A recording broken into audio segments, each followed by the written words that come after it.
పీడిత ప్రజల కోసం చట్టసభల్లో గలమెత్తిన నాయకుడు బొమ్మగాని ధర్మభిక్షం అని బీసీ విద్యార్థి సంఘం నల్గొండ జిల్లా అధ్యక్షుడు ఐతగొని జనార్దన్ గౌడ్ అన్నారు.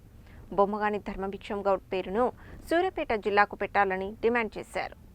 మాజీ ఎంపీ, ప్రముఖ కమ్యూనిస్టు నాయకుడు, తెలంగాణ సాయుధ పోరాట యోధుడు బొమ్మగాని ధర్మభిక్షం జయంతిని బీసీ విద్యార్థి సంఘం ఆధ్వర్యంలో ఘనంగా నిర్వహించారు. ధర్మభిక్షం చిత్రపటానికి బీసీ విద్యార్థి సంఘం జిల్లా అధ్యక్షుడు ఐతగొని జనార్దన్ గౌడ్ పూలమాల వేసి నివాళులు అర్పించారు. ఈ సందర్భంగా జనార్దన్ గౌడ్ మాట్లాడుతూ, ఎంపీగా, ఎమ్మెల్యేగా గెలుపొంది చట్టసభల్లో పేదల తరపున గళం విప్పిన గొప్ప నాయకుడు బొమ్మగాని ధర్మభిక్షం అని అన్నారు. పేద ప్రజల హక్కుల కోసం నిరంతరం పోరాడడమే కాకుండా వారికి నిధుల కేటాయింపు కోసం ఎంతగానో కృషి చేశారని అన్నారు.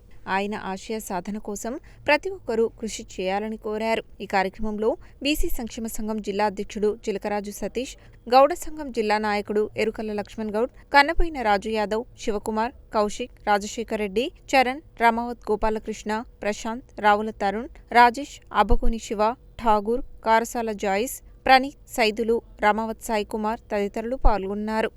తెలంగాణ సాయుధ రైతాంగ పోరాట యోధుడు, బడుగు బలహీన వర్గాల కోసం అలుపెరగని పోరాటం చేసినటువంటి తెలంగాణ ఉద్యమకారుడు, బడుగు బలహీన వర్గాల పీడిత ప్రజల నాయకుడు, మాజీ పార్లమెంట్ సభ్యులు, అదేవిధంగా నకర్కల్ సూర్యాపేట శాసనసభ్యులు అయినటువంటి కామ్రేడ్ బొమ్మగోని ధర్మభిక్షం గౌడ్ గారి 104వ జయంతి కార్యక్రమాన్ని ఈరోజు బీసీ విద్యార్థి సంఘం నల్గొండ జిల్లా కమిటీ ఆధ్వర్యంలో ఘనంగా నిర్వహించడం జరిగింది.